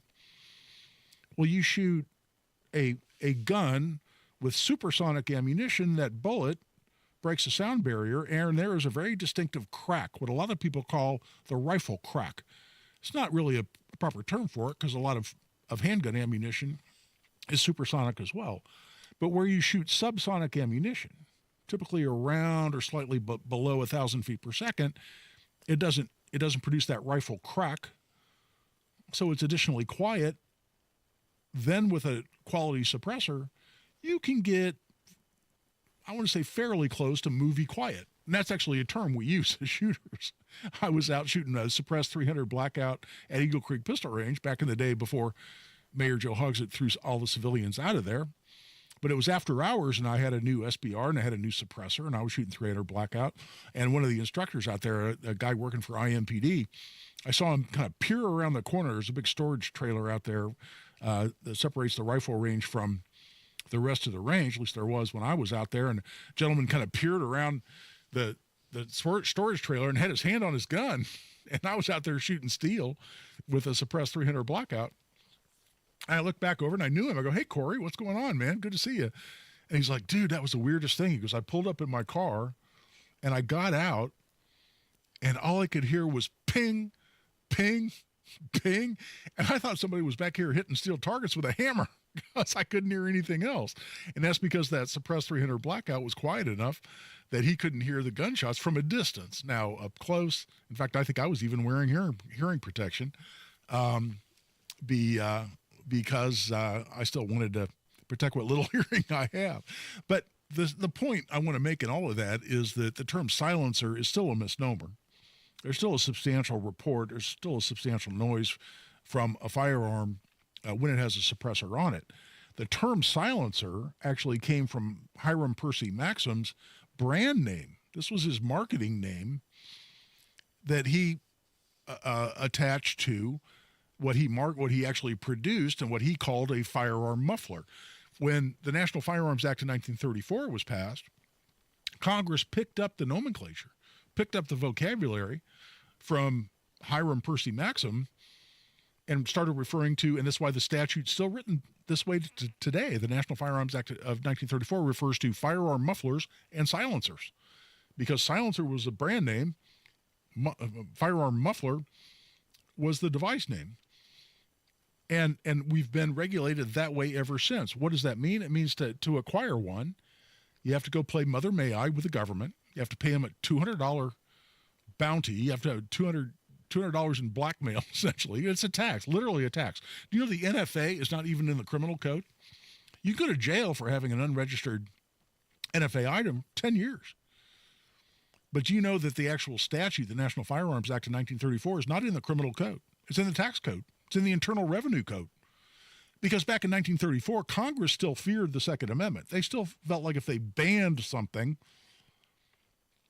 they would lose in court because they were violating the right to keep and bear arms. So they said, well, we can't ban these things like machine guns and short-barreled rifles and short-barreled pistols and short-barreled shotguns, not short-barreled pistols, excuse me, short-barreled rifles and short-barreled shotguns and machine guns and suppressors, and other categories called destructive devices and any other weapons I won't go into for the sake of brevity. We can't ban them because we would run afoul of the Second Amendment, so we'll just tax the hell out of them. And, you know, $200, they came up with that number because that was the retail price of a Thompson submachine gun in 1934. They wanted a 100% tax on a Thompson submachine gun to think, well, not many people will buy these things because we're going to put a 100% tax on it. And they've never increased that number since 1934. But that's how it works today. You pay your tax, you go through an additional background check. You wait however long it takes. Now, the last couple I've done have been a matter of just a few days. My original suppressor I ever bought probably 15, 20 years ago took 11 months before I got my stamp, before I got approved. That's how it works today.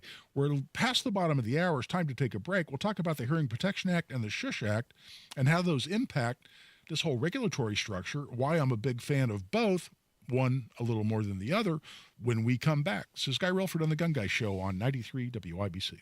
The new year means new deals at Andy Moore Ford in Plainfield. This is where you get your next Ford car, truck, SUV, EV, or fleet vehicle. Elevate your journey right now with the new 2024 Ford Expedition Platinums. Save over $15,000 off MSRP. Equipped with a high-output 3.5-liter EcoBoost, it delivers up to 400 horsepower for commanding performance. And with the premium leather-trimmed interior and wood accents, you're sure to enjoy your time on the road. Need something a little smaller but still enough room? Check out the new 2024 Ford Edge SE. Save over $6,500 off MSRP. You got to check out everything going on at Andy Moore Ford in Plainfield. Get more to your door. Simply purchase your vehicle online and they'll deliver it directly to you. Visit the showroom, 2713 East Main Street in Plainfield, or online at andymoreford.com. That's Andy Moore, M-O-H-R. I love Andy. andymoreford.com. PA Jewelers in Brownsburg is your place for fine jewelry, custom pieces, one-of-a-kind pieces, vintage pieces, and also your place to sell jewelry. 3754 South Green Street in Brownsburg, PA Jewelers inside Premier Arms. You have old jewelry from grandma or jewelry you don't wear anymore? Come sell it for top dollar at PA Jewelers. I've sold jewelry there. My wife has. You're going to love the prices. PA Jewelers inside Premier Arms, 3754 South Green Street in Brownsburg, premierarms.com. I had changed the locks, didn't even know where she was living. And then one night she calls to say she's getting treatment. Can I drive? I almost hung up. But then I thought, that's my kid. I chose to put away the hurt and the fear and just see my girl. Addiction is a disease. Standing by a loved one as they fight it will test your faith, patience, and sanity. But it's possible when you see the person, not just their disease. Learn more at cbeyondtheaddiction.org. Fox News, I'm Roger Stern. Pope Francis is in critical condition following a respiratory crisis this morning. Fox's Stephanie Bennett says his condition is a lot worse than on Friday. Yesterday, Pope Francis' medical team had a big press conference saying he is not out of danger, but his condition is not life-threatening, but warned at 88 years old, he's a fragile patient. Francis has been hospitalized for more than a week. Phase one of the Hamas-Israel ceasefire agreement is over, with Hamas now releasing all the remaining living hostages agreed to, 6 today. As for what's next? The decisive second phase of the ceasefire agreement was supposed to start next weekend. Talks regarding that have barely started. A lot at stake, a lot of lives at risk. Fox's Greg Palcott. America's listening to Fox News.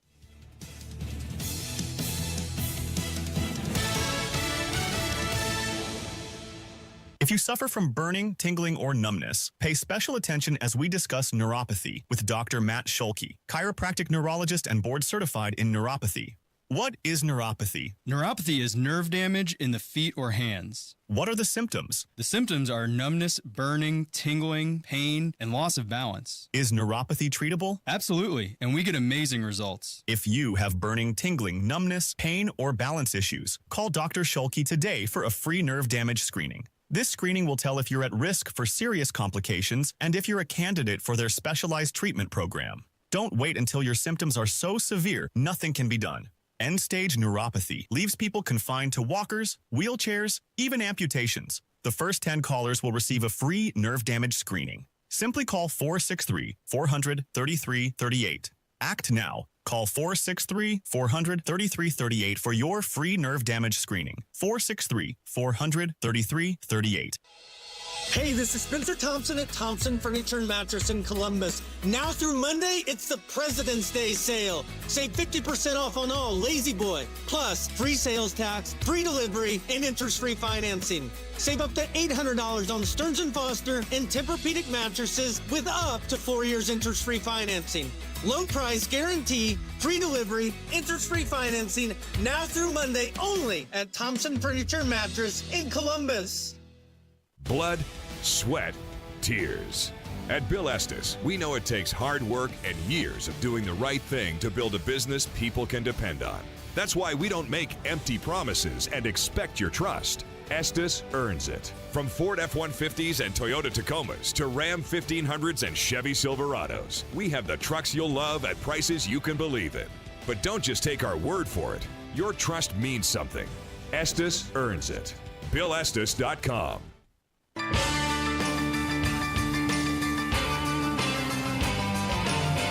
rights, your responsibilities, your guns. This is The Gun Guy with Guy Relford on 93 WIBC. Yeah, welcome back. Continuing, I'll tell you what, let's go right back to the phone lines. I do want to talk about these two acts, the Shush Act and the Hearing Protection Act, pending in Congress. But I love it when we get callers. Let's go back to the phone lines, and we've got James. James, welcome to the Gun Guy Show. Hey, Guy. Thanks for taking my call. Sure. I had a quick question, actually a couple. My brother, he passed away in 2015. He died of suicide from a gun that he owned. And I was wondering, now it's been a while, can I get his guns back? Can you what, get his guns back? Yes. Well, I'm sorry. So who owns the guns today? If he's left us, and I'm sorry about to hear that, but who owns the guns now? Nobody. The police took them. I didn't know if there's a way. Well, yeah, you would have to prove, I'm sorry, I didn't realize who had them. If police have their guns, then you would have to have some claim to legal ownership. In other words, if he had a will that shows that you were entitled to receive that property upon his death, or if under the law of what's called intestate succession, which is what happens to somebody's property when they don't have a will, if you're the legal owner and you can establish that legal ownership, then absolutely, you should be able to get those back from police. But just by virtue of being his brother, that James, that's probably not going to be enough. You'd probably have to prove somehow to the police department that you now legally own those guns through either his will or through the operation of law by him passing away without a will. Let's go back to the phone lines, and Charles is called. Charles, welcome to the Gun Guy Show. Yeah, hi, Guy. How's it going? Good, man. So last summer I did a cross-country motorcycle trip, and because of where I was passing through, Navajo Reservation, New Mexico, Illinois, I had to leave my firearm at home, and camping the whole way for 9 days, it was really kind of unnerving that, I basically had to give up a right to participate in society. And, it really made me sensitive. Gas stations, I would see signs, no firearms. So just to even go in and, relieve myself and get some water, I felt it very, very wrong in our nation that I would have to give up a right just to participate in society. I couldn't agree more with you, Charles. And by the way, I'm a longtime motorcyclist. I'm a Harley guy. I've gone on 4,000-mile trips before. This was back more in my single days, but I had an Ultra Classic, and man, I would take 2 weeks off, and people say, "Where are you going?" And I'm saying, "I'm not real sure, man. I'm just going to chase the high pressure zones," meaning I was just going to go where the sun was shining, and love the hell out of it. And I felt exactly the same way. But you know what I did, Charles, is I actually would print a reciprocity map of where I was legal to carry my gun, and I would have that. I would have that in my breast pocket, of my motorcycle jacket, And when I was deciding whether to turn right or turn left or some on more planned trips, I would take a look at the map. And you know what? Driving around a state that doesn't recognize my rights is not necessarily a bad thing, because you can end up in some really cool places, find some great little, one-horse towns or great little biker bars or any number of other things that you would have never found if you weren't just avoiding the idiot states that don't recognize your Second Amendment right by crossing state lines. But there is something else. There's also protection under what's called the Firearm Owners Protection Act. And this is kind of interesting about how this applies to motorcycles. But it says that you can travel from a place where you're legally able to carry to a place where you can legally carry, notwithstanding the laws of any states or political subdivisions, which is towns and counties and cities, whatever other little units of government. Notwithstanding their laws, you can travel from a place where you're legal to a place where you're legal, as long as the firearm, this is in a vehicle, as long as the firearm is unloaded and stored in a separate compartment from the passenger compartment. Obviously, they're thinking motor vehicle there, and they're talking about your trunk, or if the vehicle doesn't have a separate compartment, in a locked container separate from any ammunition. So what I would do on occasion, where I was going through a state where I was not legal, I would have a little quick access gun safe that would fit in my saddlebags, or on the luggage rack of my bike, however I was equipped at the time, and I would take the gun, unload it, separate from any ammunition, put it in a locked case, and travel through those states where I was not legal. And I never had that tested to see whether those local police were going to understand what the hell the Firearm Owners Protection Act even says, much less that it's enforceable. But that does give you some legal protection, although I've not seen it applied to an actual motorcycle situation. But thanks so much for calling. I'll tell you what, we're a little past the 3/4 hours. Time to take a break. We'll be back for the last segment. And yes, I will. I'm not going to take any more calls. That's all we have on hold right now. I will talk about the Hearing Protection Act and the Shush Act here in our last segment when we come back. This is Guy Relford on The Gun Guy Show on 93 WIBC. Things are happening fast. Tariffs, ICE raids, shrink the size of the federal government. USAID is really corrupt. Doge is using a meat axe. Uncovering things that are going to get what they voted for. Follow the first 100 days. Industries to come back to America. The president is committed in securing a lasting peace. The U.S. will take over the Gaza Strip. Robert Kennedy Jr. confirmation is confirmed. Stay in the know. I'm Ryan Hedrick. John Herrick. While you're on the go. Man, bear with traffic on the 5. With 93 WIBC. Guy Relford at the Law Office of Guy Relford. I talked a little bit earlier with a caller about expungement and restoration. Those are things that we do, and we do often, whether you have for a felony conviction, for instance, on your record, or you do have a conviction for a crime of domestic violence. There is a restoration process for each of those situations. We help a lot of clients with those circumstances, and we'd be pleased to discuss that with you, see if that is available to you. If you're interested in having your Second Amendment rights restored, just check us out and contact us through the website. It's relfordlaw.com. That's relfordlaw.com. To protect his family from disaster, Steve used his camera phone. Done. By taking pictures of his important documents, Steve can always have them stored online. Learn more simple disaster prep tips at ready.gov. A message from FEMA and the Ad Council. Diabetes, high blood pressure, anxiety meds, everyone's on them. If you're a 40-year-old male, maybe a bit porky, and you may even have type 2 diabetes, $1 million of term life insurance may only cost you about $100 a month. Call Term Provider. Speak with Big Lou at 800-239-1749. Big Lou will find a term life policy for you even if you have type 2 diabetes, are overweight, or have high blood pressure. Term Provider has helped thousands of people like you who think they can't afford term life insurance to buy $1 million of affordable term life for you. All you need to do is call Big Lou at 800-239-1749. Lou will make sure the scales are tipped in your favor. Call 800-239-1749. Big Lou will answer your call and work to fit you into a term life policy that you can afford. Remember, Big Lou's like you. He's on meds too. For affordable term life insurance, call 800-239-1749. 800-239-1749.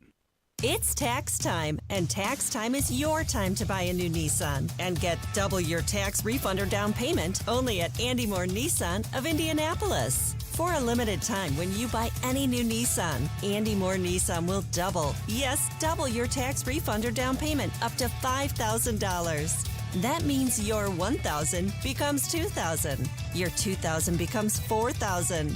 Your $4,000 becomes $8,000.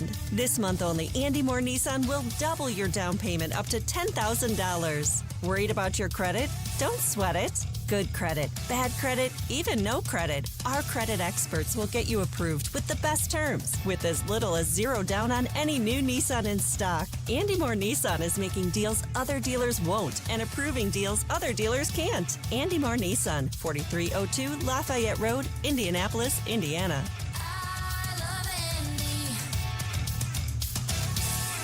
Dell Technologies is celebrating with anniversary savings on their most popular tech. For a limited time only, save on select next-gen PCs like the XPS 16, powered by Intel Core Ultra processors and more. Plus, curate your dream setup with great deals on select monitors, mice, and more must-have electronics and accessories. When you shop online at Dell.com/deals, you'll have access to leading-edge technology to match your forward-thinking spirit and free shipping on everything. Again, that's Dell.com/deals. Never miss your favorite shows on WIBC. Get your content to go. Would you like fries with that? Tony Katz, Kendall and Casey, Hammer and Nigel, Tony Kennett, The Gun Guy, Home and Garden. Subscribe wherever you get your podcasts.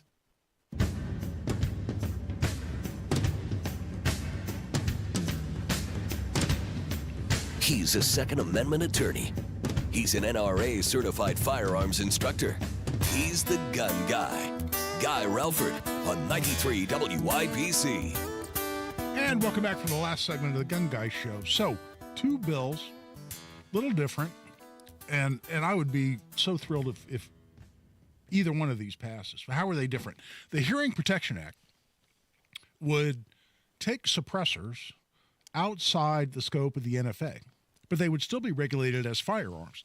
Do you know that right now, under the definition of firearm, under the Gun Control Act, this is the Gun Control Act of 1968, that was then modified by the Brady Bill in 94. That's the general firearm regulation bill. That's the law that says, for instance, felons can't possess firearms. And a whole big, long list of prohibitions and laws associated with gun ownership. That's the Gun Control Act of 1968. Under the Gun Control Act of 1968, the definition of firearm includes a quote-unquote silencer or firearm muffler, any device designed to lessen the report, the noise of a firearm that's regulated and considered a firearm. So, for instance, if you stuck your suppressor in your carry-on and tried to carry it onto an airplane, well, that's trying to take a firearm onto the airplane. Word to the wise. A lot of times somebody's worried about their suppressor. They don't want to leave it in their case when they check a gun in interstate baggage on an airplane. Hey, it's not something you want to put in your carry-on because it's actually legally a firearm.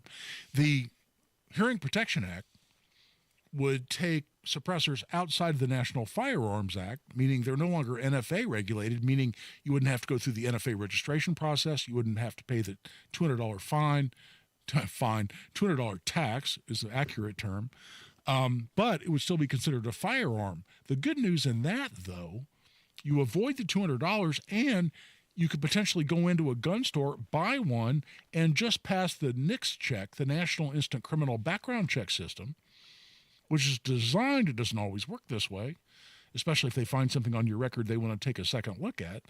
But the way it's designed to work is you get a response back in just a few minutes and walk out of the gun store with your suppressor and avoid the $200 and avoid the registration under the NFA. That's what the Hearing Protection Act would accomplish. The SHUSH Act, Silencers Help Us Save Hearing, goes the next step and says not only are we going to take suppressors out of the NFA, we're going to take them out of the Gun Control Act. We're not going to call them firearms, which of course makes sense because they're not firearms. I mean, it's not a weapon. Unless you beat somebody over the head with it, it's not a weapon. It doesn't silence any firearm. And if this happens, we're not going to have, deadly, secret, silent ninja assassins wandering through neighborhoods, murdering everybody. It doesn't happen. Hell, you can make a suppressor today, a pretty damn effective suppressor, out of an oil filter. I've seen suppressors made out of a potato. I am not kidding you. And they're fairly effective. You're not going to create this whole criminal element who's going to run around with suppressors if we deregulate them. They're simply a firearm accessory. Do you know there are places in the UK where you have to use a suppressor to shoot outside? Why? Because it makes you a good neighbor. Indiana legalized hunting with a suppressor about 2013, 2014. Why? Because it just makes sense. You're not scaring that much more game away. You're being a good neighbor. You're not scaring the game away of the person on the next property who might be out in their blind or doing what they're doing to hunt. And it allows you to actually avoid wearing hearing protection, depending on your gun, caliber, etc. So you can actually hear what's going on around you, not sitting there with your hearing protection or your earplugs in. It just makes sense.